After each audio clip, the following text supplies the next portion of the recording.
இஸ்லாம் விரும்பக்கூடிய நட்பு என்பது தூய்மையான நட்பு. ஏன் இஸ்லாம் தூய்மையான நட்பு விரும்புகிறது? ஒருத்தருடைய தவறை அவருடைய முகத்துக்கு நேராக தயவதாட்சணை என்று சொல்லக்கூடிய மார்க்கம் இஸ்லாம்.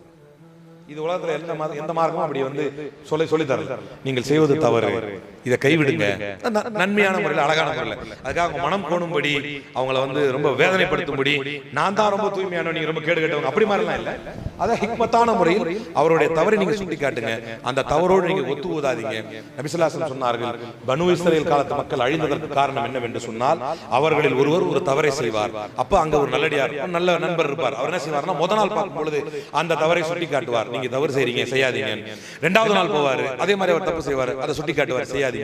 மூன்றாவது நாள் இப்போது அவரை தட்டி கேட்காமல் அவரோடு உண்ணுவது பரகுவது அவரோடவே ஜாயிண்ட் ஆகிக்கிறது. அவருடைய தப்போட தப்பா இவர் மிங்கில் ஆயிடுவாரு. இதனால் தான் பனு இஸ்ரவேல் மக்கள் அழிக்கப்பட்டார்கள் என்று ரசூலுல்லாஹி ஸல்லல்லாஹு அலைஹி வஸல்லம் சொன்னார்.